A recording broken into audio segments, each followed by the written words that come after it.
প্রিয় দর্শক, দেশে এবং দেশের বাইরে যারা আরপি স্টেশনের দ্য পলিটিক্যাল লেন্স এই মুহূর্তে যুক্ত হয়েছেন বা পরবর্তী সময় যুক্ত হবেন, তাদের সবাইকে অনেক অনেক ধন্যবাদ, কৃতজ্ঞতা। প্রিয় দর্শক, দ্য পলিটিক্যাল লেন্সের আজকের যে দুজন অতিথি তাদের সাথে আপনাদের পরিচয় করিয়ে দিই। প্রথমেই যুক্ত করে নিচ্ছি আনোয়ার হোসেন রানা। ওনার অনেক পরিচয়, আমি যখন আলোচনা করব তখন পরিচয়গুলো বলবো। আমাদের আরেকজন অতিথি রয়েছেন, তাকে আগে যুক্ত করে নিচ্ছি মৃদুল আহমেদ সুমন। আপনাদের দুজনকে অনেক অনেক ধন্যবাদ আমাদের সাথে যুক্ত হবার জন্য।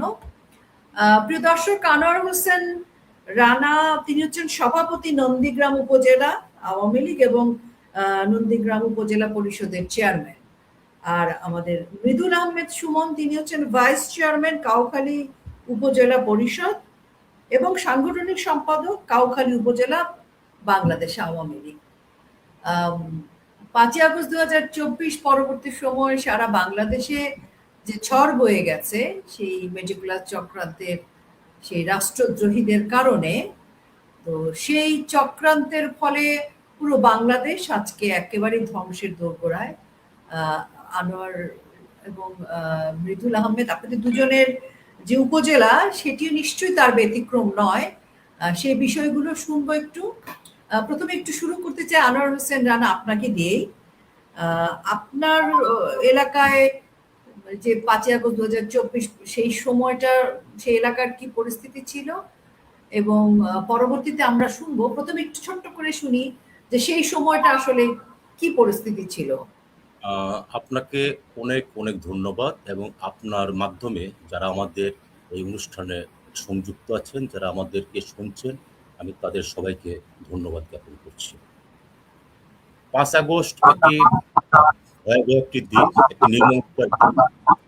আপনার নিঃসন্দেহে সারা বাংলাদেশে যা ঘটেছে 5 আগস্টে, আপনার আমাদের বগুড়ার নন্দীগ্রাম কাহালু উপজেলায়, এর বাইরে কিছু নয়।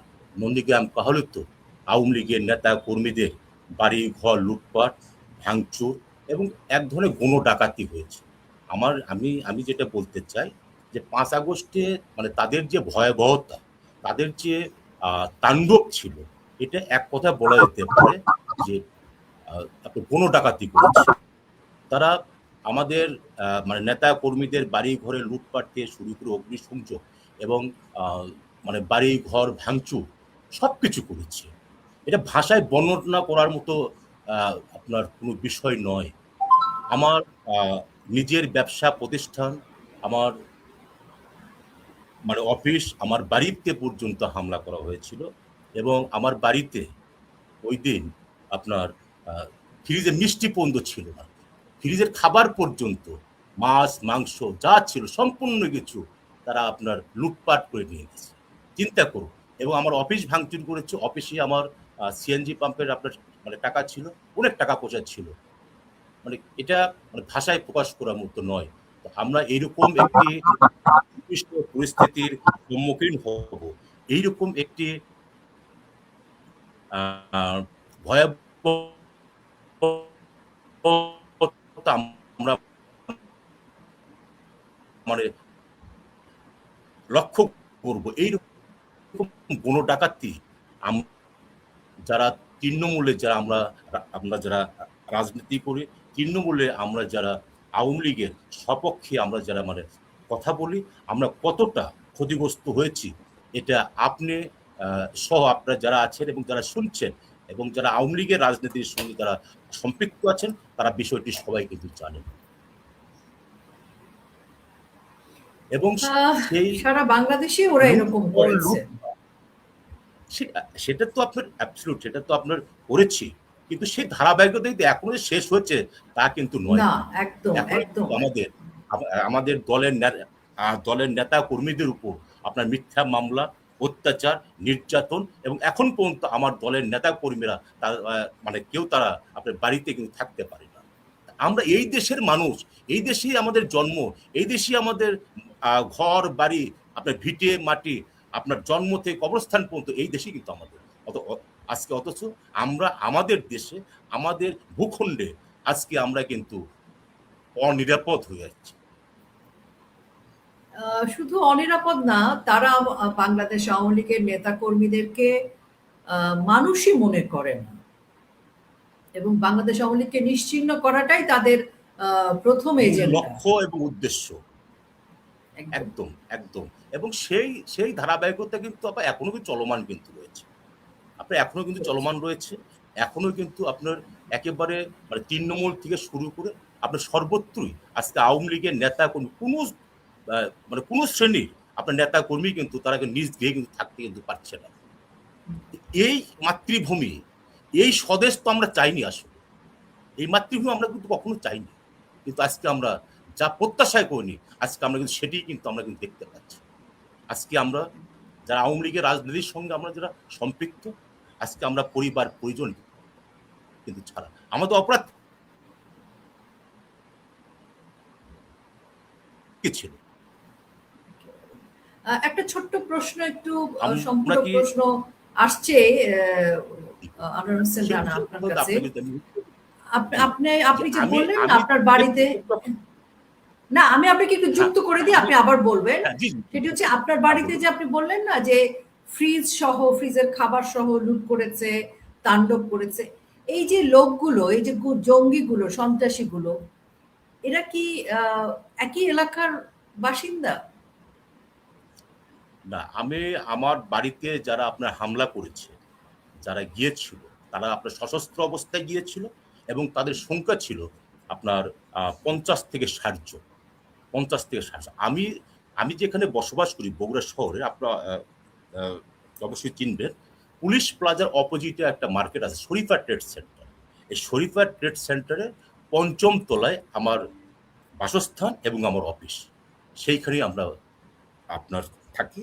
তো ওইখানে যারা আপনার প্রবেশ করেছিল সব আননোন ফেস এবং সবাই ছিল মদ্যপ অবস্থায়।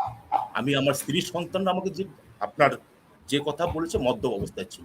আমার শিশু সন্তান সেও কিন্তু হাউমাউ করে তার যে আর্তনাদ, তার যে চিৎকার, তার যে কান্নাকারি, তার যে আহাজারি, এটা যে নিজে কানে শুনবে, যে নিজে কানে আপনার শুনবে, সেই আপনার এর কষ্টটুকু সেই উপলব্ধি করতে পারবে। এটা কতটা যন্ত্রণাদায়ক, কতটা কষ্টের, কতটা নিষ্ঠুর। সারা জীবন এই ট্রমাটা বহন করবে। অফকোর্স, হ্যাঁ, একদম একদম একদম একদম। এদের কাউকে কি চিনেছেন? এরা কি একই এলাকার বাসিন্দা? এরা কি রাজনীতি করতো, খাপকে মেরেছিল? আমি জানার চেষ্টা করেছি, তবে আমি বিচ্ছিন্নভাবে কিছু পরিচয় আমি পেয়েছি। আমি বিচ্ছিন্নভাবে পরিচয় আপনার কিছু পেয়েছি। আমার যারা স্টাফ ছিল, আমার কর্মচারীরা ছিল, তারা আপনার সেই পরিচয়গুলো উদ্ঘাটন করার চেষ্টা করেছে। এবং আমাদের তো আজ হোক, কাল হোক, পরশু হোক, এদেশে আইনের আপনার সুশাসন প্রতিষ্ঠিত হবে।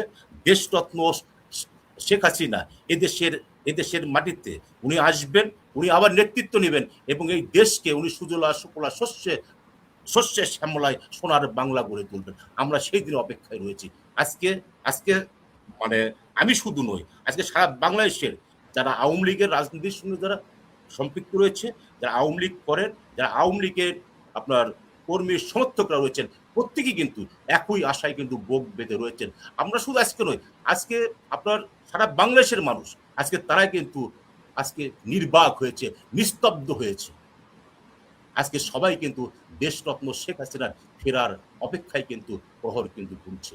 আমরা বিশ্বাস করি দেশরত্ন শেখ হাসিনা বাংলাদেশের মাটিতে ফিরবেন, বাংলাদেশের মাটিতে আসবেন এবং গণমানুষের রায় নিয়ে উনি আবার রাষ্ট্রীয় ক্ষমতায় যাবেন ইনশাআল্লাহ। এবং আমরা নিশ্চয়ই এর প্রতিকার পাব। নিশ্চয়ই। অনেক ধন্যবাদ আনোয়ার হোসেন রানা ভাই। আপনার যে দুঃসহ একটা অভিজ্ঞতা, দুঃসহ স্মৃতি, যেটা আপনার পরিবারের উপর দিয়ে এটা একটা বড় তাণ্ডব চলে গেছে, সেটা নিশ্চয়ই আপনার বাচ্চারা বা আপনার পরিবার সারা জীবন এটা বহন করবে। একদম একদম। আমি আপনাকে একটু যোগ করি। আমার নন্দীগ্রামে আমি 5 আগস্ট 4:30 পর্যন্ত আমার ব্যক্তিগত অফিসে আমি ছিলাম। 4:30 পর্যন্ত নন্দীগ্রামে আমি কোনো প্রকার আপনার মিছিল, মিটিং, বিক্ষোভ আমি কিন্তু একদম দেখতে পাই ছিলই না। এবং এই 4:30 পর্যন্ত 5 আগে 4:30 পর্যন্ত নন্দীগ্রামে কোনো বিদ্রোহী ছিল না, কোনো বিদ্রোহী ছিল না। সেইখানে আমরা এত শান্তিপূর্ণভাবে আমরা এলাকাকে আমরা রাখলাম, সেই শান্তিপূর্ণ এলাকার শান্তি ভঙ্গ করে তারা যে কোনো ডাকাতি করলো, তারা যে লুটতরাজ করলো, আমরা ক্ষমা করলো, নন্দীগ্রামের মাটি মানুষ এটি কোনোদিন ক্ষমা করবে না, কোনোদিন ক্ষমা করবে না। আমি একটু মৃদুল আহমেদ সুমন আপনার কাছে আসতে চাই। যেমনটা আমরা শুনলাম, আনোয়ার হোসেন রানা তিনি তার অভিজ্ঞতার কথা বললেন, তার যে দুর্বিষহ একটা অভিজ্ঞতা পুরো পরিবার নিয়ে। তো আপনার এলাকা এবং আপনি তো শুধু একজন আওয়ামী লীগের নেতা তা না, আপনার চেয়ারম্যানও, ভাইস চেয়ারম্যান কাউখালী উপজেলা পরিষদ এবং সাংগঠনিক সম্পাদক কাউখালী উপজেলা আওয়ামী লীগ। কাজেই আপনারও নিশ্চয়ই খুব ভালো অভিজ্ঞতা হওয়ার কথা না। আপনার অভিজ্ঞতাটা কেমন? ধন্যবাদ। আসসালামু আলাইকুম। আপা শোনা যাচ্ছে আমাকে? জি, আমরা শুনতে পাচ্ছি আপনাকে। আমি কৃতজ্ঞতা জানাই আপনার প্রতি যে আপনি দেশের প্রতিকূল পরিস্থিতিতে আপনি একজন নারী নেতৃত্ব হয়ে আপনি বাংলাদেশ আওয়ামী লীগের এই ক্লান্তি লগ্নে দেশরত শেখ হাসিনাকে ভালোবেসে এবং বঙ্গবন্ধুর আদর্শকে বুকে ধারণ করে আপনি সেই 5ই আগস্টের পর থেকে নিজের জীবনের ঝুঁকি নিয়ে বাংলাদেশ আওয়ামী লীগের পক্ষে রাজপথে ধানমন্ডি 32 সহ বিভিন্ন জায়গায় অনলাইন অফলাইন সহ রাজপথে আপনার ভূমিকা দৃশ্যমান। এর সাথে সাথে আপা আপনি আমাকে যে প্রশ্ন করেছেন সমগ্র বাংলাদেশের ন্যায় আমার উপজেলায় বা আমার অবস্থান কি বা আমার উপরে কোনো নির্যাতন বা আমার এলাকায় কোনো নির্যাতন অত্যাচার হয়েছে কিনা, তো আপা আমি ধন্যবাদ জানাই আজকে এখানে যারা উপস্থিত আছেন, বিশেষ করে আমাদের বাংলাদেশ আওয়ামী লীগের একজন উপজেলার সম্মানিত সাধারণ সম্পাদক এবং উপজেলা চেয়ারম্যান আনোয়ার ভাই উপস্থিত আছেন। এর সাথে যারা সংযুক্ত আছেন, যারা আমাদের কথা শুনছেন, সকলকে আমরা মুজিবের শুভেচ্ছা জানাচ্ছি। আপা আসলে 5ই আগস্ট আমরা 1971 দেখিনি, আমরা পাঠ্যপুস্তকে এবং আপনাদের মতো অনেক সিনিয়রদের কাছ থেকে জেনেছি, কিন্তু 5ই আগস্ট আমাদের জীবনে যে বর্বরতা দেখিয়েছে বা যা আমরা দেখেছি, এখনো রাতে ঘুমাতে গেলে বা নামাজ পড়তে গেলে আমরা নামাজের ভিতরে বাসা হারিয়ে ফেলি যে আসলে কোন অবস্থা। 5ই আগস্ট আপা দুপুর 2টা থেকে আমার উপজেলা পিরোজপুর জেলা কাউখালী উপজেলা, তো সেখানে আমার প্রথমে আপা আমার ব্যক্তিগত একটা গাড়ি ছিল, সে গাড়িটি উপজেলা নির্বাহী অফিসারের গাড়ির কাছে ছিল। সেখান থেকে শুরুতেই গাড়িটি বের করে উপজেলা নির্বাহী অফিসারের গাড়ি ভাঙচুর করে আমার গাড়িকে তারা প্রকাশ্যে হাজার হাজার লোকের সামনে আগুন দিয়েছে। গাড়ির ভিতরে অজিফা জায়নামাজ তসবিহ সহ অনেক কিছুই ছিল, সবকিছু পুড়ে জায়গায় শেষ হয়ে গিয়েছে। এখানেই তারা ক্ষান্ত হয়নি আপা, আমার একটি ব্যক্তিগত অফিস ছিল যেটি আমার জেলা আমার উপজেলা সর্বসাধারণ জানে। আমি জনকল্যাণ ফাউন্ডেশন নামে একটি প্রতিষ্ঠান ছিল, সেখান থেকে আমি মানুষকে করোনাকালীন সময় ফ্রি অক্সিজেন এবং ব্লাড সরবরাহ করতাম এবং স্থানীয় জটিল ঝামেলা আমি সেখান থেকে নিরসন করতাম। সেই অফিসে আমার ক্যামেরা ল্যাপটপ সহ সেই অক্সিজেন সবকিছু লুটপাট করে আমার অফিসটি জ্বালিয়ে পুড়িয়ে তারা দিয়েছে, সেটিও প্রকাশ্যে জনগণের সামনে। এই বর্বরতা করে আবার শেষ হয়নি। আমি আমার বাসায় যখন সেনাপ্রধান বারবার জাতিকে উৎসাহিত করছিল যে তিনি সমগ্র জাতির দায়িত্ব নেবেন এবং কি জানি একটা দেশে ভালো কিছু হচ্ছে, তো আমরা আসলে বুঝতেই পারিনি যে দেশে এই ধরনের এক তাণ্ডব বা এই ধরনের জঙ্গি হামলা, এই ধরনের সন্ত্রাসী হামলা হবে। আপা নির্মমতা বা যে কথা আপা আমার বলতে গেলে আমি নিজে আবেগে আপ্লুত হই। আমার বাসা দোতলা একটি বাসার কাছাকাছি 200-250 এই জঙ্গি বাহিনী আপা আমার বাসা ঘেরাও করে। আধা ঘন্টার বেশি সময় আমার বাসার কেসি গেটে 3টি বিদেশি তালা লাগানো ছিল, সেই তালা ভেঙে হুমড়ি খেয়ে আমার বাসার ভিতরে ঢুকে আমার সমগ্র বাসা ইচ্ছা মতন ভাঙচুর করে, ইচ্ছা মতন লুটপাট করে। যা 150 লোকের মতো লোক বাসার ভিতরে ঢোকে, বাকি লোকগুলো বাসার ভিতরে থাকে। আপা বাসার ভিতরে ঢোকার পরে তাদের যা কিছু পছন্দ হয়েছে, আমার একটু আগে আমার সংগ্রামী সাধারণ সম্পাদক যে কথা বলেছেন, ওনার মতো অবস্থা, ফ্রিজ সহ সমগ্র বাসার যার যেখানে পছন্দ সেখানেই হামলা করে, সেখানেই হাত দিয়েছে আপা। সেই সময় আপা আমার 3 বছরের একটি মাসুম বাচ্চা আপা, সেই বাচ্চা সহ আমার মা আমার স্ত্রী বাসার নিচতলায়, আমার বাসার কাজের লোক সেখানে অবস্থান করে, তাদের সামনে তাদের উপরে আপা হামলা ভাঙচুর চালায়। তখন আমার মা হাউমাউ করে কান্না করে, আমার জীবন ভিক্ষা চায়, আমার স্ত্রী আমার জীবন ভিক্ষা চায়, আমার বাচ্চা বাবা বাবা করে কান্না করে একবারে অজ্ঞানের মতো অবস্থা হয়ে যায়। কারণ ছোট মানুষ, এই ধরনের পিটাপিটি হামলা অস্ত্র শস্ত্র কোনো ব্যক্তি আপা খালি হাতে আসেনি। যেটা আমার উপজেলার সর্বসাধারণ কোনো ব্যক্তির হাতে, ন্যূনতম যার হাতে ছিল তার হাতে একটি রড বা চাকু বা চাপাতি বা বিভিন্ন অস্ত্রশস্ত্র সহ আপা বাসায় আসে। আমি এই পরিস্থিতি দেখে আমার জীবন বাঁচাবার জন্য আমি আপ্রাণ চেষ্টা করি, আমি আমার বাসার ছাদের দরজা তালা লাগিয়ে আমি পানির ট্যাঙ্কি পাশে আশ্রয় গ্রহণ করি। সেখানে বাসার চতুর্কুলে আপা স্টেডিয়ামের মতো মানুষজন বিভিন্ন জায়গায় ভিড় করে, যে কি হচ্ছে, সবাই হাউমাউ করে কান্না করে। বিভিন্ন ভিডিওতে আপা দেখা গিয়েছে স্থানীয় আশেপাশের মানুষ ব্যালকনি থেকে অনুরোধ করে যে আমার জীবন ভিক্ষা চাই, আমি আমার জীবন ভিক্ষা চাই। তখন আপা আমার বাসার ছাদের যে দরজাটি ছিল সেটি ছিল লোহার বানানো দরজা, সেটি তারা ভাঙতে পারেনি। ভাঙতে না পেরে বাসার যে ছাদের চিলিগড়টা থাকে সেই চিলিগড়টি সাফল রড থেকে গুতাইয়া গুতাইয়া সেই মানুষ প্রবেশের মতো রাস্তা বানিয়েছে। এবং আমাকে যখন হামলা করার পূর্ব মুহূর্তে উল্লেখযোগ্য কিছু স্থানীয় নেতৃত্ব স্থানের ব্যক্তি তারা আমার ওখানে উপস্থিত আপা, তারা আমাকে জীবন ভিক্ষা চাওয়ায়, ছাদের দরজার ভিতরে বসে ক্ষমা চাওয়ায়, আমার নেত্রীকে গালি দেওয়া, আওয়ামী লীগকে গালি দেওয়া, আমি জীবনে আওয়ামী লীগ করবো না এইসব, আমার এমপিকে গালি দেওয়ায়, আমাকে মাপ চাওয়ায়।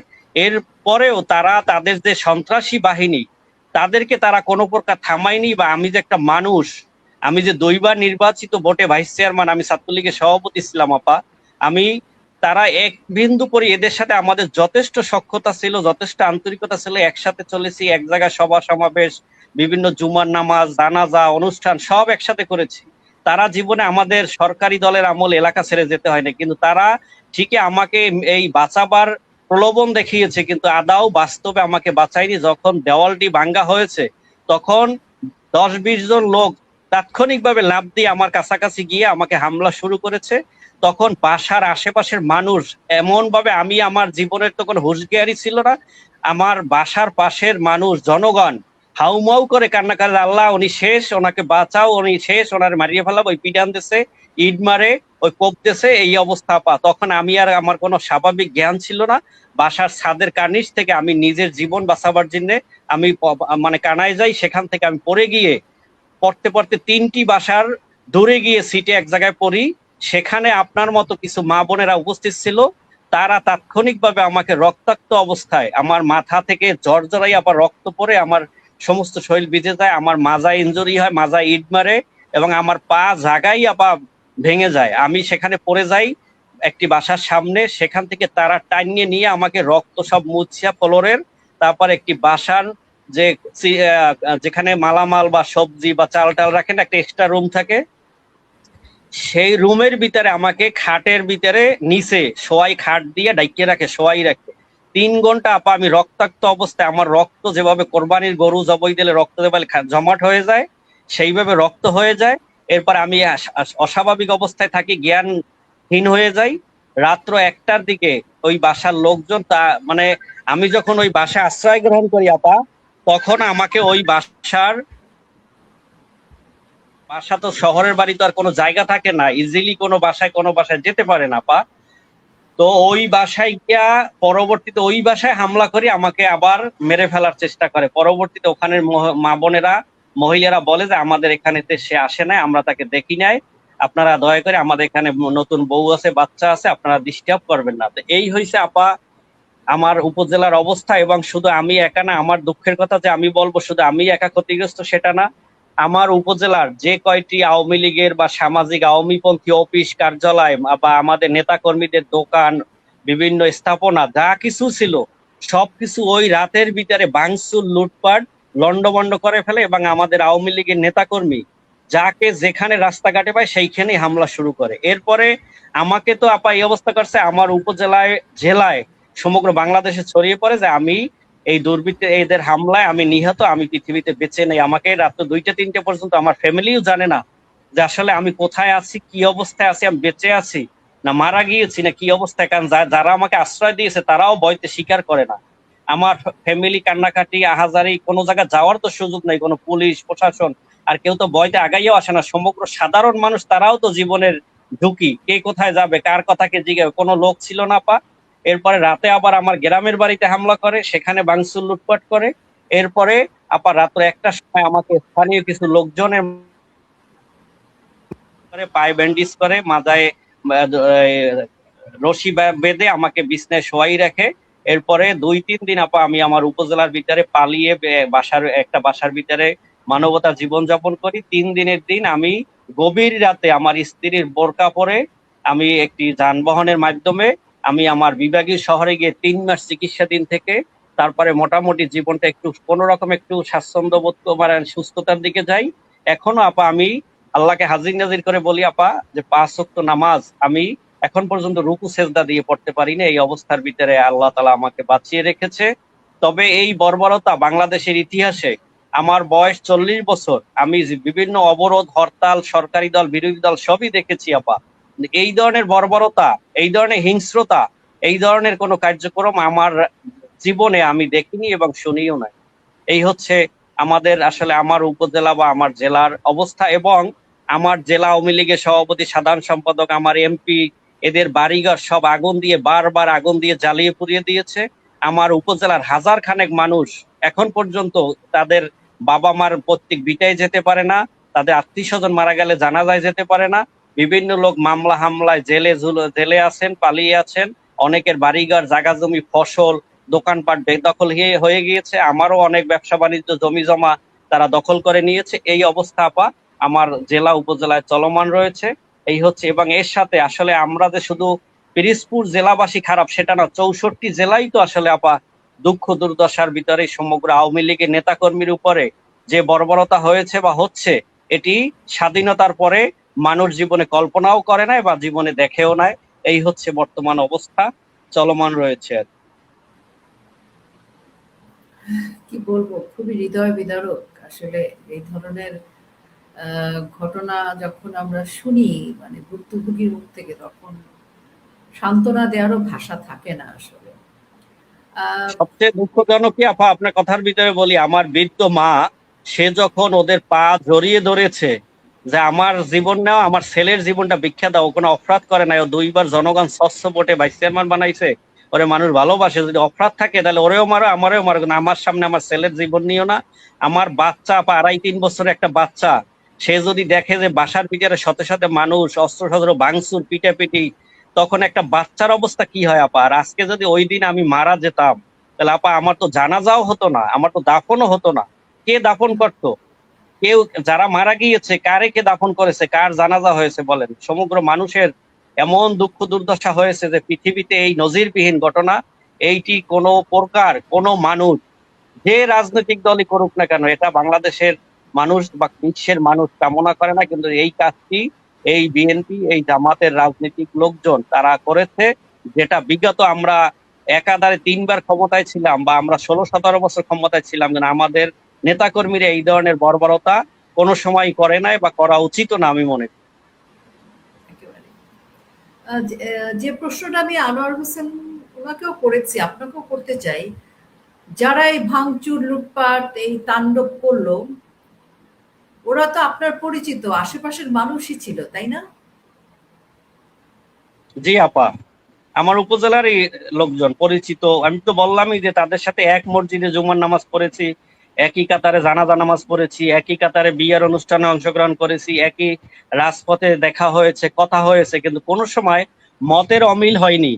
আমি ছাত্র জীবনে আপা ভাইস চেয়ারম্যান হয়েছি, তাদেরকে আমরা ভালোবেসেছি, ভালোবাসা দিয়ে আগলে রেখেছি, এলাকায় থাকার ব্যবস্থা করেছি, নিরাপদ থাকার ব্যবস্থা করেছি। এখন তারা কি অনেক ক্ষমতাশালী, যারা আপনাকে মারলো, নির্যাতন করলো, ঘর বাড়ি ভাঙচুর করলো? জি আপা, সরি, আবার একটু প্লিজ আবার বলেন। বললাম যে যারা আপনার উপরে এই নির্যাতনটা করেছে তাদের এখন রাজনৈতিকভাবে অবস্থান কি? মানে তারা কি অনেক ক্ষমতার উচ্চ শিখরে যেতে পেরেছে? তারা জনগণের চিন্তা চেতনায় কোন স্থানে আছে সেটা আমরা বিভিন্ন জায়গায় বা যোগাযোগ করলে বা সোশ্যাল মিডিয়ায় বুঝতে পারি, দেখতে পারি। কিন্তু বাস্তব অর্থে তো তারা ভাগাভাগি করে একটা নির্বাচন করে তারা তো ক্ষমতায় যেভাবে হোক এসেছে, এবং তাদের স্বার্থ, তাদের উদ্দেশ্য তারা বহাল রেখেছে বা তাদের উদ্দেশ্য তারা পালন করতে যাচ্ছে। কিন্তু আমি আমার এই ঘটনা মাননীয় নেত্রীর সাথে আমি লাইভে কথা বলা দায় মুক্তি প্রোগ্রামে সুযোগ পেয়েছিলাম। সেখানে বলার পরে আপা আবার আমার আমার উপরে নির্মম অত্যাচার শুরু হয়েছে। সেদিনই আবার আমার বাসায় আগুন দিতে গিয়েছে। আমার বাসাটি হচ্ছে কাউখালী সদরের একবারে মেইন বাজারের পরপারে উপজেলার সামনেই। সেখানে ব্যবসায়ীরা, মসজিদের মুসল্লিরা বলেছে যে এখানে যদি আগুন দেওয়া হয় তাহলে টোটাল কাউখালী সদর পুরে ছারখার হয়ে যাবে, এখানে আগুন দেওয়া যাবে না। তখন আপা আমার বাসার বিদ্যুতের মিটার, জানলা কপাট পিটান দিয়ে ভেঙে ফেলেছে। এখন পর্যন্ত আমার বাসায় কারেন্টের সংযোগ নেই। আমার বাসাটি সেই পরিত্যক্ত অবস্থায় ভালো না। আমার বাসায় আমার কোনো শুভাকাঙ্ক্ষী বা কোনো আত্মীয় স্বজন বা আমি কেউই কোনো যাওয়ার কোনো সুযোগ আদাও নেই। দূর থেকে মাঝে মাঝে মানুষের ছবি তুলে পাঠায় যে আপনার বাসার অবস্থায় মন খারাপ করবেন না, আল্লাহ দিন দিলে যদি বাসাই রাখছে যেহেতু আসবেন, এই অবস্থা আপা জীবনযাপন করি। আমার মা বৃদ্ধ মানুষ, সেও বাসায় যেতে পারে না, আমার স্ত্রীও পারে না, আমার কেউই পারে না। বাসা পরিত্যক্ত অবস্থায় ফালানো এবং একটা লাইট জ্বালাবারও সুযোগ নাই। বিদ্যুতের লাইনটা পর্যন্ত কেটে দেওয়া হয়েছে, মানে মিটার ভেঙে ফেলাই দেওয়া হয়েছে আপা। জি, সেটাই, আল্লাহ যেহেতু বাঁচিয়ে রেখেছেন আপনাকে, নিশ্চয়ই আপনার আপনার কোনো কাজ এখনো পৃথিবীতে বাকি আছে, এখনো আপনার মানুষের জন্য কিছু করবার রয়েছে দেখে আল্লাহ আপনাকে বাঁচিয়ে রেখেছে। তো সবকিছুর পরও এখন এখন এই মুহূর্তে আমি দুজনকেই প্রশ্নটা করতে চাই।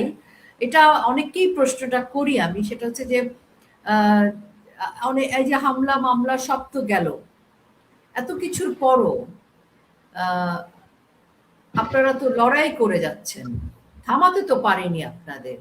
আনোয়ার হোসেন রানা ভাই, এত কিছু করে, এত ভয় ভীতি, এত নির্যাতন করেও কি থামাতে পেরেছে? আপনার সাউন্ডটা অন করতে হবে। জি, থামাতে পারেনি, থামাতে পারে নাই, ভবিষ্যতেও পারবেন। যতদিন বাংলা থাকবে, যতদিন বাংলাদেশ থাকবে, যতদিন আমাদের স্বাধীনতা সার্বভৌমত্ব থাকবে, যতদিন এই স্বদেশ থাকবে, আমাদের বংশ পরম্পরায় প্রজন্ম থেকে প্রজন্ম পর্যন্ত এই লড়াই চালিয়ে যাবে। এই লড়াই কোনোদিন থামবে না। এবার যে লড়াইটি শুরু হয়েছে, এই লড়াই কোনোদিন থামবে না। কারণ এই হামলার শিকার শুধু আমি নই, আমি শিকার, আমার মানে পূর্ববর্তী যে মানে প্রজন্ম, আমার পিতা মাতা শিকার, আমার পরবর্তী প্রজন্ম, আমার সন্তান, আমার ভাই ভাতিজা, প্রত্যেকেই কিন্তু শিকার। এটা আমি জাস্ট আমাকে দিয়ে আপনার মানে না, এক্সাম্পলটা দিচ্ছি। হ্যাঁ, তো এই এই লড়াই কোনোদিন আর থামবে না। এই লড়াই আর থামবার লড়াই নয়। এবার যতটা কষ্ট মানে পেয়েছে আমাদের মানে স্বজনরা, যে কষ্ট পেয়েছে, যে নির্যাতন নির্মমতার শিকার হয়েছে, সেখান থেকে এটা আর থামবার কথা নয়। এই লড়াই দিন যত যাবে আরো তীব্র থেকে তীব্রতর হবে। এবং এই লড়াই করেই আগামী দিনে বাংলাদেশ আওয়ামী লীগের যে সকল নেতাকর্মীরা আজকে নির্যাতিত হয়েছে, নিষ্পেষিত হচ্ছে, যারা আজকে আপনার মবের শিকার হচ্ছে, যারা আপনার নির্যাতনের শিকার হচ্ছে, শোষণের শিকার হচ্ছে, চাঁদাবাদের শিকার হচ্ছে, দখলদারির শিকার হচ্ছে, আগামী দিনে এরা কিন্তু তীব্র একটা কিন্তু প্রতিবাদ কিন্তু হবে। এবং সেই সেই প্রতিবাদের মধ্য দিয়েই আমাদের অধিকার আমরা ফিরে পাবো ইনশাল্লাহ। এটা আমি চরমভাবে বিশ্বাস করি। কারণ কোনো অপরাধ আপনার স্থায়ী হয় না, কোনো অপরাধ আপনার দীর্ঘস্থায়ী হয় না।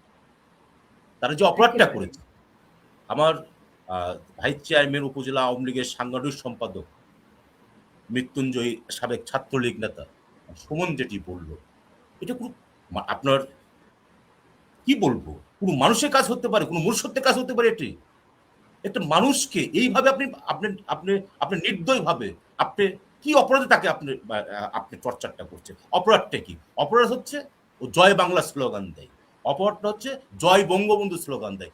দেশরত্ন শেখ হাসিনা বঙ্গবন্ধু আদর্শ লালন করে ধারণ করে। আমাদের সময় কি তারা কি আপনার রাজনীতি করে নাই? আমরা যারা আওয়ামী লীগ করি, আমরা কি কোনো সময় কি তাদের কি আমরা কোর্ট কাছারি থেকে আমরা হামলা করেছি? কখনোই করিনি। তারা একটা ঘটনা ঘটেছে, তারা অপরাধ করেছে, আগুন সন্ত্রাসী আপনার করেছে বা কোনো আপনার সাবোটাজ করেছে, সেটার প্রেক্ষিতে আইন শৃঙ্খলা রক্ষা বাহিনী মামলা কিন্তু দিয়েছে। সেই মামলার ফলে তারা কিন্তু আপনার আমরা লক্ষ্য করেছি যে আপনার সন্ধ্যায় মামলা হয়েছে, পরের দিন আপনার মামলার কাগজটি আপনার কোর্টে গিয়েছে, তারপরে তারা কোর্ট থেকে আপনার কাগজ উত্তোলন করে হাইকোর্টে গিয়ে তারা বেল নিয়ে তারা কিন্তু চলে আসছে। এসে আবার এলাকায় ফিরে তারা কিন্তু বিএনপি বলি, অন্য কোনো যে কোনো দল বলি, সেই দলে তারা কিন্তু মিছিল মিটিং সবই কিন্তু করেছে। আমরা যদি এইভাবে ম্যান টু ম্যান যদি চিহ্নিত করে যদি ধরতাম, আপনি বলুন এই 15 বছর 7 মাসে আপনার বাংলাদেশে আপনার আওয়ামী লীগের ভিন্ন বিরোধী কোনো মত কি আপনার থাকার কথা বলুন? আমরা রাজনৈতিকভাবে, সাংগঠনিকভাবে সর্বদিক দিয়ে কিন্তু অত্যন্ত মজবুত এবং শক্তিশালী কিন্তু ছিলাম। আমরা দুর্বল ছিলাম না। আমরা কিন্তু সেই পথটি কিন্তু বেছে নেইনি। দেশরত্ন শেখ হাসিনা সেই পথটি কিন্তু বেছে নেননি। তারা যেটি করেছে পরিকল্পিত একটা কিলিং মিশন তারা চালিয়েছে, যেখানে আমাদের প্রিয় নেত্রী দেশরত্ন শেখ হাসিনাকে আবারও হত্যার একটা সুপরিকল্পিত একটা প্ল্যান কিন্তু ছিল। রাখেল্লা মারেকে আজকে আমাদের উপর যে হামলা হয়েছিল, আমার ভাই সুমন যেটি বললো, ওকে তো নিশ্চিত মৃত্যু আপনি নিশ্চিত করেই কিন্তু চলে গিয়েছে, কিন্তু আল্লাহ রাব্বুল আলামিন বেঁচে গেছে। আজকে ভার্চুয়ালি যুক্ত হয়ে আমরা কিন্তু একসঙ্গে কিন্তু কথা বলছি। আগামী দিনে এটার ভয়াবহতা আমাদের করতে হবে না। আজকে কি আপনি মনে করেন যে বাংলাদেশের মানুষ সুখ শান্তিতে আছে? বাংলাদেশের মানুষ বর্তমান যে আপনার যারা অসাংবিধানিকভাবে যারা দেশ আপনার পরিচালনা করছে, তো তাদের প্রতি কি আজকে আপনার বাংলাদেশের মানুষকে আপনার কি প্লিজড? তারা কি আজকে হ্যাপি? একদমই কিন্তু নয়। আগে খেয়াল করে দেখবেন, চাষতলে আপনার একটা শ্রেণীর কিন্তু আপনার লোক থাকে যারা আসলে মানে কোনো দলের কিন্তু আপনার ওইভাবে কিন্তু আপনার ভক্ত কিন্তু নয়। তারা চাষতলে বসে চাষতলের যে আপনার যে টকশোটা হয়, এই টকশো কিন্তু বাংলাদেশের কোনো প্ল্যাটফর্মে এই টকশো কিন্তু, এটা আমার ধারণা থেকে বলছে, আমার জানার ভুলও হতে পারে। না ঠিক বলছে। সেই চাষতলে আপনার একটা সময় ছিল 5 আগস্ট আগে, তারা এমনভাবে আপনার ম্যানিপুলেট করেছিল, এমনভাবে আমাদের বিরুদ্ধে হিংসা ছড়িয়েছিল, ক্ষোভ ছড়িয়েছিল, যেটার প্রেক্ষিতে কিন্তু আপনার চাষতলে কিন্তু আমাদের নিয়ে কিন্তু ব্যাপক কিন্তু সমালোচিত হতো। তারা কিন্তু আমরা কিন্তু কোনো অপরাধ করিনি, মানে একই চেহারা বারবার দেখে আমার এলাকার যদি আমি মানুষের কথা যদি বলি, হয়তো অনেক সচেতন ব্যক্তিরা কিন্তু একটু বিরক্ত ছিল। এদেরকে শুক্রবারও দেখা যায়, শনিবারও দেখা যায়, সোমবারও দেখা যায়, মঙ্গলবারও দেখা যায়, ইয়ানো অফিসের প্রোগ্রামে দেখা যায়, ডিসি অফিসের প্রোগ্রামে দেখা যায়, আওয়ামী লীগের প্রোগ্রামে দেখা যায়, এক মুখ বারবার দেখছে। এটা আমার ধারণা থেকেই বলছি, তারা সেই চিন্তা থেকে হয়তো বা আমাদের প্রতি একটু ক্ষুব্ধ ছিল, রুষ্ট ছিল। পাশাপাশি দীর্ঘদিন ধরে আওয়ামী লীগের বিরুদ্ধে একটা প্রোপাগান্ডা চলছিল, যে কারণে আপনাকে সেই লোকজনগুলো তাল মিলে তাদেরকে যে স্বপ্ন দেখানো হয়েছিল, তোমরা একটি সোনার বাংলাদেশ পাবে, সবার আগে বাংলাদেশ পাবে, যে বাংলাদেশে তোমার অধিকারটা আগে। আসলে কি আমার অধিকার কি বাংলাদেশে আজকে আছে? আমিও তো বাংলাদেশি, আপনিও বাংলাদেশি, আপনার অধিকার কি আছে বাংলাদেশে? তাহলে আপনি দেখুন, আজকে আপনার অধিকারটা নেই। আজকে যারা আমাদের বিপক্ষে কথা বলেছিল, তারা আজকে চাষতলে কিন্তু আর আমাদের বিপক্ষে কিন্তু বলে না, কারণ বিপক্ষে বলার মতো আর কোনো রসদ তাদের কাছে কিন্তু নেই। আজকে তারা লজ্জিত, সত্যটা মানে পরিষ্কার হয়ে গেছে, সত্যটা জেনে গেছে এবং তারা উপলব্ধি করতে পারছে। আজকে তারা কিন্তু নির্বাক, তারা কিন্তু একটি সুযোগের অপেক্ষা, সময়ের অপেক্ষা আছে এর দাঁত ভাঙা জবাব দেওয়ার জন্য। তার চরমভাবে বিশ্বাস করি সেই দিন আমাদের খুব একটা দূরে নয়, সেই দিন অতি সন্নিকটে আমরা আবার ফিরব। আমরা আবার বাংলাদেশের মাটিতে বাংলাদেশ আওয়ামী লীগ নেতৃত্ব দিবে, রাজনৈতিকভাবে, সাংবিধানিকভাবে, সর্বকিছু এবং দেশের স্বার্থ সুরক্ষার জন্য আওয়ামী লীগের বিকল্প আর কোনো রাজনৈতিক দল নেই, কোনো দল নেই, আপনার কোনো দল। এবং এই যে 5 আগস্ট পরবর্তী সময় যে নির্যাতন নিপীড়ন হয়েছে আওয়ামী লীগের নেতাকর্মীদের উপর, সাধারণ ব্যক্তি, সাধারণ জনসাধারণের উপর, সবকিছুর বিচার হবে। আনোয়ার ভাই আপনার কাছে আসবো, আমি একটু সুমন আপনার কাছে আসতে চাই। সুমন ভাই, আনোয়ার ভাই যেভাবে বললেন যে সাধারণ মানুষ কিন্তু এখন আর আমাদের আওয়ামী লীগের বিরুদ্ধে বলে না, এবং সাধারণ মানুষ যে বিভ্রান্তির শিকার হয়েছিল সেই ভুলগুলো কেটে গেছে। এখন এই যে যখন একটা ছোট্ট বাচ্চা 3 মাসের 6 মাসের বাচ্চাকে, মৃত বাচ্চা, হামের টিকা পায়নি, যেটা তার অধিকার ছিল, যেটা রাষ্ট্রের দেয়ার কথা, যেটা বঙ্গবন্ধু কন্যা অগাস্টের 2 তারিখ পর্যন্ত দিয়ে গেছেন এবং টিকা মজুদ রেখে গিয়েছিলেন, তো এই যে রাষ্ট্রকে জনসাধারণ রাষ্ট্রের কাছ থেকে কিছু পাচ্ছে না, যারা আবেগে আপ্লুত হয়ে প্রতারিত হয়ে রাজপথে নেমেছিল তারাও কিন্তু নির্যাতনের শিকার, তারাও ভুল বুঝতে পেরেছে। এরকম একটা অবস্থায় আপনার কি মনে হয় আমরা বাংলাদেশ আওয়ামী লীগের যারা আছি, তৃণমূলের এবং অসংখ্য নেতা কর্মী যারা মার খেয়েছে, তারা কিন্তু এখন মার খেয়ে মার দিতে প্রস্তুত, আপনার কি মনে হয়?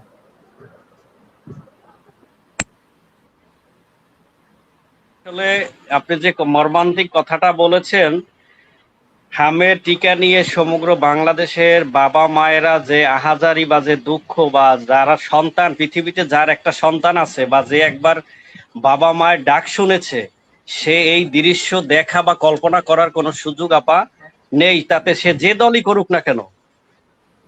আমি আপা আপনাকে একটা বাস্তব উদাহরণ হিসাবে বলি, আমার নিজেরই তো একটা বাচ্চা আল্লাহ রহমান আল্লাহ দিয়েছেন, 4 বছর বয়স, আমার একটা মেয়ে আছে। আমার যদি কোনো রাজনৈতিক নেতারা কোনো দল বলতে চায় যে শেখ হাসিনা মাননীয় আমাদের প্রধানমন্ত্রী বঙ্গবন্ধু কন্যা দেশত শেখ হাসিনা হামের টিকা এই বাঙালির জাতিকে দেয়নি বা বাঙালির জাতিদের সন্তানদের দেয়নি, আমি মনে করি সে নিজের ধর্মের সাথে প্রতারণা করছে, মিথ্যা কথা বলে সে গুনার সামিল হচ্ছে। কারণ আমার সন্তান সে নিজেই হামের টিকা গ্রহণ করেছে ইনশাল্লাহ। আমি এটি আপনাকে আমার সন্তানের উদাহরণ দিয়ে আমি দেশবাসীকে জানাতে চাই। অতএব শেখ হাসিনা বঙ্গবন্ধু কন্যা তিনি মিথ্যা রাজনীতি, মিথ্যা আশ্বাস, মিথ্যা কাজে বিশ্বাসী নয়, তিনি বাস্তবে বিশ্বাসী। আজকে আমি আপা দীর্ঘদিন যাবৎ মসজিদে জুম্মার নামাজ পড়তে যেতাম না, কারণ আমি ঢাকায় 2বার মবের শিকার হয়েছে। আমার মেরুদণ্ডে অপারেশন হয়েছে আনোয়ার খান মডার্নের সামনে, সেখানে পিরিজপুরের আমার প্রতিদ্বন্দ্বী রাজনৈতিক দলের সংগঠনের নেতারা কর্মীরা আমাকে আটকিয়ে মব করে আমাকে মারধর করছে, টাকা পয়সা দিয়ে আমার জীবন বাঁচিয়ে আসতে হয়েছে। যাই হোক আপা, তো আমি দীর্ঘদিন জুমার নামাজও বাসায় পড়তে মসজিদে পড়তে পারি, বাসায় ওক্তের নামাজ চেয়ারে বসে পড়েছি। আমি ইদানিং একটু ফাঁকে ফাঁকে বিভিন্ন সময় বিভিন্ন পাল্টি আশেপাশে মসজিদে যাই। তো বিভিন্ন লোক, আমি যেখানে বসবাস করি, একটি উদাহরণ হিসাবে আমি দেশবাসীকে আপনার মাধ্যমে জানাতে চাই, টঙ্গরে একটা লোক সবজি বেচে, বিভিন্ন সবজি 10 টাকা 20 টাকা 30 টাকার যে সবজি দৈনন্দিন আছে না ওইটা। তা আমি যে গেলাম, চাচা কি অবস্থায় আছেন, দেশের অবস্থা কেমন, আপনারা তো ভালোই আছেন, শেখ হাসিনা খারাপ লোক চলে গেছে, এখন দেশে শান্তির বন্যা, ওই মহিলা আসলে দেশে থাকাই ঠিক হয় নাই। তাই আরে বাবা এ কথা বলবেন না, কপাল নিজে কথা নিজেরা পড়ছে। আমি বললাম কি হয়েছে চাচা, কপাল পড়ার কি আছে, দেশ তো ভালোই চলে। তাই এইখানে শুধু এই ব্যানগাড়ির মতো একটু চকি লইয়ে বসছি, 20,000 টাকা দেওয়া লাগছে অ্যাডভান্স, আর প্রত্যেক দিন 400 টাকা দেওয়া লাগে। তাই আমি কয় টাকা বেশি, আমার বউরে খাওয়াবো কি, আমি নিজে খাবো কি, আমার বাচ্চা কাচ্চা খাবে কি, এই অবস্থায় আমরা আছি। এই আপা এই হচ্ছে উদাহরণ। আর দেশের যে বর্তমান প্রেক্ষাপট, যে পরিস্থিতি, সেটি আমরা যারা আওয়ামী লীগ করি, আওয়ামী লীগের চেয়ে সাধারণ জনগণ সবচাইতে বেশি উপলব্ধি করে, জনগণই সবচাইতে বেশি ফিল করে যে আসলে আমরা আগে কিভাবে ছিলাম আর এখন কিভাবে আছি। তবে আমি মনে করি দেশে একটি হাহাকার অবস্থা চলতেছে, হাহাকার। এই হাহাকার মানুষের অন্তরের কান্না চলে, কেউ ভয়তে বা হয়রানির ভয়ে কেউ প্রকাশ করতে পারে না, প্রকাশ করার কোনো জায়গা নেই।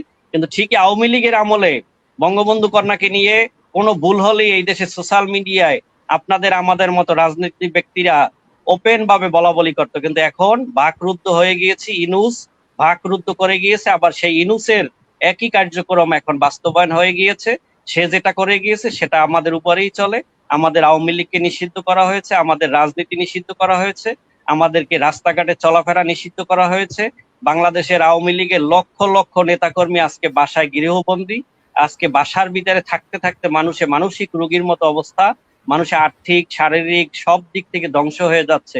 এটা কোনোদিন কোনো আওয়ামী লীগ এই রাজনীতি কোনো সময় করে নাই। হয়তোবা রাজনৈতিক দল ক্ষমতায় থাকলে বিভিন্ন রকমের সুবিধা অসুবিধা থাকে, কিন্তু এই রাজনীতি আমার বয়সে বা আমার জীবদ্দশায় আমি দেখি নাই বা উপভোগ করি নাই, বা এটা হওয়া উচিত না। এই অবস্থা এখন চলমান রয়েছে। আমাদের শতে শতে নেতাকর্মী জেলখানায় মারা গিয়েছে, এবং অনেকে এই কদিন আগে আপনার মতো এক বোন বা এক মা 1.5 মাসের বাচ্চা সহ এক জাস্টিস, সে তো যেভাবেই হোক তাকে তো জেল দিয়েছিল, হয়তোবা পরবর্তীতে আন্তর্জাতিক রাজনীতি বা আন্তর্জাতিক কথা চিন্তা করে, বা বঙ্গবন্ধু কন্যা শেখ হাসিনা তো আমাদের নেতৃত্ব এখনো বসে রয়নি, তিনি তো তার কার্যক্রম চালিয়ে যাচ্ছেন, এটা আন্তর্জাতিক পর্যায়ে ফলাও হবে, এই কথা চিন্তা করে সেই বোনকে তাৎক্ষণিকভাবে আবার বিকালে জামিনের ব্যবস্থা করা হয়েছে। যাই হোক, এটা আসলে যে দলই ক্ষমতায় থাকুক না কেন, কোনো মা বোন কোনো মানুষের উপরে এই অত্যাচার কাম্য না, এটা হওয়া উচিত না। আমরা একটি মুসলিম কান্ট্রি, আমরা মানুষ, আমরা সকলেই মৃত্যু জীব, অর্থাৎ মানুষ মরতে যেহেতু হবে সেই কথা চিন্তা করে আমাদের রাজনীতি করা উচিত। এবং রাতের পর দিন আপা, আমি 5ই আগস্ট মারা যেতাম, বা আপনিও আজকে রাত্রে মারা যেতে পারেন, আমাদের আনোয়ার ভাই মারা যেতে পারেন, যেই মারা যেতে পারেন, কিন্তু পরবর্তীতে আপনারা আমার পরের জেনারেশন তো থাকবেই। এবং আমি যে কর্ম করব সেই কর্ম কিন্তু এই পার্থিব জগতে কোনো না কোনো ভাবে ভোগ করতেই হবে, তাতে প্রত্যক্ষ অথবা পরোক্ষ। এটা আল্লাহ তাআলার সিদ্ধান্ত। অতএব আমরা আওয়ামী লীগ করি, আমরা হানাহানি মারামারি রাজনীতি আমাদের নেত্রীও পছন্দ করে না। তিনিও এখন পর্যন্ত এই 5ই আগস্টের পরে এখন পর্যন্ত তিনি বাংলাদেশে আওয়ামী লীগের আজকে যে বিষয় নিয়ে আপনারা আমাদেরকে আমন্ত্রণ জানিয়েছেন বা আমরা এখানে এসেছি, যে তৃণমূল শেখ হাসিনার তৃণমূলের অবস্থান বা তৃণমূলের কার্যক্রম, তো সেক্ষেত্রে কন্যা শেখ হাসিনার নেতৃত্বেই প্রস্তুত তৃণমূল, তো সে তৃণমূল প্রস্তুত না অপ্রস্তুত সেটি সমগ্র বাংলাদেশবাসী নয়, বিশ্ববাসী দেখেছে যে ভ্যান গাড়িওয়ালা, রিক্সাওয়ালা, অটোওয়ালা, দিনমজুর এবং আমাদের তৃণমূলের শ্রমিকরা এবং কর্মীরা যারা পদবিহীন, যাদের পদ নেই, পজিশন নেই, শুধু সাধারণ ভোটার বা সাধারণ মানুষ, তারা কিন্তু ইতিমধ্যেই বাংলাদেশ আওয়ামী লীগের পক্ষে গণজোয়ার তৈরি করেছে। শুধু নেত্রী যদি আনুষ্ঠানিকভাবে কোনো ডাক দেয় তাহলে তখন দেখা হবে রাজপথে। এই আওয়ামী লীগের নেতাকর্মীরা জীবন দেওয়া নিয়ে ভাবে না, সেটা 71 সালে বঙ্গবন্ধুর একটি আঙ্গুলের ইশারায়, সেটি আল্লাহ তাআলা প্রমাণ করে দিয়েছে যে বঙ্গবন্ধুর আঙ্গুলের ইশারার কত রহমত। বঙ্গবন্ধুর আঙ্গুলের ইশারার রহমত যদি এত থাকে, তাহলে তার কন্যা, যিনি এই বাংলাদেশের মানুষকে, এই দেশের উন্নয়ন করে বাংলাদেশকে চিত্রকে পাল্টে দিয়েছেন, বিশ্বের দরবারে বাংলাদেশ মধ্যমায়ের দেশ হয়েছে। ঢাকার বাংলাদেশের এমন কোন স্থাপনা, এমন কোন স্থান নেই যেখানে আওয়ামী লীগের উন্নয়নের ছোঁয়া নেই। এটি মানুষ এখন মেট্রো রেলে ওঠে, বাসে ওঠে, তখন নিজেরা বলা বলি করে যে আমরা করলাম কি বা হইল কি দেশে। তো যাই হোক, আল্লাহর ওইখান থেকেই শুরু হয়েছে, ইনশাল্লাহ এটি দৃশ্যমান হবে এবং একটি মহা লয় প্রলয় হবে ইনশাল্লাহ, এটা আমরা আশা করি। যদি আল্লাহ তাআলা সঠিক বিচার আল্লাহর পৃথিবী থাকে তাহলে এটা হবে ইনশাল্লাহ। নিশ্চয়ই। অনেক ধন্যবাদ মোহাম্মদ মৃদুল আহমেদ সুমন ভাই আপনাকে। আমরা অনুষ্ঠান শেষ করব, একদম শেষ যদি কয়েক সেকেন্ডে যদি সমগ্র বাংলাদেশের নেতা কর্মী সবার উদ্দেশ্যে কিছু বলেন, আমি সুমন ভাইয়ের কাছ থেকে শুনবো, তারপর আনোয়ার ভাইয়ের কাছে যাবো। এটা একদম শেষ বক্তব্য। আপনি যদি দলের নেতা কর্মী কাউকে কিছু বলতে চান, অনুষ্ঠানের মাধ্যমে কোনো বার্তা দিতে চান, ছোট্ট করে। তবে আপা, আমি শেষ করার আগে একটি কথা বলতে চাই যে এই ইউনূসকে আমাদের এই বিশিষ্ট আলেমরা, তারা ইউনূসকে আমন্ত্রণ জানিয়ে এই বাংলাদেশে এনেছে। ইউনূস যে বাংলাদেশের শিশুদের হত্যা করলো, দেশের অর্থকে বিনষ্ট করলো, রাষ্ট্রকে অকার্যকর করলো, বাংলাদেশটাকে অন্য একটি দেশের আন্ডারে চুক্তিবদ্ধ করে দিয়ে গেল, এর বিচার আমি মনে করি যারা স্বাধীনতার সপক্ষের শক্তি, যারা জাতীয় সঙ্গীতকে একদিন গেয়েছে, যারা স্বাধীনতার সপক্ষের শক্তি, যারা লাল সবুজের পতাকাকে বিশ্বাস করে, তাদের যে কোনো দলের, আমি মনে করি বিএনপির প্রতি আমি আহ্বান জানাই আপনার মাধ্যমে, যে আপনারা যদি স্বাধীনতার সপক্ষকে ভালোবেসে থাকেন, আপনার বাবা সম্মানিত প্রধানমন্ত্রী, আপনার বাবা একজন বাংলাদেশের অন্যতম মুক্তিযোদ্ধা, তিনি যদি এই দেশের জন্য অবদান রেখে থাকে, আপনারও এই ইউনূসের বিচার আপনার মাধ্যমে শুরু হওয়া উচিত। এবং বঙ্গবন্ধু কন্যা যখন বেঁচে আছেন, তিনি এই বিচার ইনশাআল্লাহ আওয়ামী লীগের নেতৃত্বেই হবে আজ আর কাল। একদম। অনেক ধন্যবাদ মোহাম্মদ মৃদুল আহমেদ সুমন ভাই। আনোয়ার ভাই যদি 30 সেকেন্ডে কিছু বলেন, একদম শেষ বক্তব্য। হ্যাঁ, বলবো যে আসলে ইউনূসকে নিয়ে মানে কথা বলতে গেলে অন্তহীন কথা বলা যাবে। ইউনূসের উত্তরসূরিদের নিয়ে কথা বললে এদের নিয়ে কিন্তু আপনার কিন্তু অনর্গল কথা বলা যাবে। এরা এই যে আপনার 60 দিনের যে কর্মসূচি, 60 দিনের যে আপনার যা কিছু মানে করলো, মানে আপনার দেশের মৌলিক চাহিদা পূরণে এদের কোনো করণীয় নেই। দেশের মৌলিক চাহিদা পূরণ নেই। দেশটাকে আজকে ভিন দেশের আপনি কলোনিতে আপনি কিন্তু পরিণত করার অপচেষ্টায় তারা আপনার মানে এখনো কিন্তু আপনার লিপ্ত আছে। তবে আমি এইটুকু বলবো, আজকে আমাদের যে অনুষ্ঠান বঙ্গবন্ধু কন্যা দেশরত্ন শেখ হাসিনার নেত্রী প্রস্তুত তৃণমূল, আপনার এই এই শিরোনামটা কি আমি সম্মান শ্রদ্ধা জানিয়ে শুধু বলতে চাই, বঙ্গবন্ধু শেখ মুজিবুর রহমানের সোনার বাংলা গড়া যে স্বপ্ন তা বাস্তবায়নে দেশরত্ন শেখ হাসিনার হাতকেই শক্তিশালী মনে করে তৃণমূল, এবং দেশরত্ন শেখ হাসিনার বিকল্প এখন তৃণমূল আপনার কোনো চিন্তা করে না। এবং আমরা বিশ্বাস করি দেশরত্ন শেখ হাসিনা উনি যা বলেন আল্লাহ রাব্বুল আলামিন ওনাকে দিয়ে মানে আপনার কিন্তু পূরণ কিন্তু করে। আপনার চরমভাবে বিশ্বাস দেশরত্ন শেখ হাসিনা মানে কখনো তৃণমূলের নেতা কর্মীদের আপনার মিথ্যা আশ্বাস উনি দেন না। উনি যা বলেছেন আল্লাহ রাব্বুল আলামিন যেন ওনাকে সুস্থ রাখেন, ওনাকে যেন নেক হায়াত যেন দান যেন করেন। উনি যা বলেছেন উনি বাংলাদেশের মাটিতে উনি ফিরবেন, এই দেশের মা মাটি মানুষের জন্য উনি কাজ করবেন এবং এই দেশের স্বার্থ সার্বভৌমত্ব সুরক্ষা করার জন্য দেশরত্ন শেখ হাসিনা এবং আওয়ামী লীগের কোনো বিকল্প নেই। একদম। অনেক ধন্যবাদ, অনেক ধন্যবাদ আনোয়ার হোসেন ভাই, অনেক ধন্যবাদ মোহাম্মদ মৃদুল আহমেদ সুমন ভাই, আপনাদের দুজনকেই অনেক ধন্যবাদ। এবং আপনাদের কথা শুনে আমাদের দর্শকরা নিশ্চয়ই আবারও জানে, তারপরও আবারও জানতে পারলো যে কি ভয়াবহ দুঃসময় নির্যাতন নিপীড়ন ঘটে গেছে। এবং আপনাদের কথা সূত্র ধরেই বলতে চাই যে বঙ্গবন্ধু কন্যা শেখ হাসিনার নেতৃত্বে প্রস্তুত তৃণমূল, এবং এই তৃণমূলের উপরেই বঙ্গবন্ধু কন্যা সবসময় ভরসা করেন, এবং আমাদেরও আস্থা ভরসার বাতিঘর বঙ্গবন্ধু কন্যা। বাংলাদেশ আওয়ামী লীগ বঙ্গবন্ধু কন্যার নেতৃত্বেই আবারও বিজয়ী হয়ে স্বাধীনতা বিরোধীদেরকে রুখে দেবে, এবং বাংলাদেশ আওয়ামী লীগ শুধু না, পুরো বাংলাদেশেই বঙ্গবন্ধু কন্যা শেখ হাসিনার কোনো বিকল্প নেই। সবাই ভালো থাকবেন, নিরাপদ থাকবেন আপনারা। জয় বাংলা, জয় বঙ্গবন্ধু, জয়তু শেখ হাসিনা।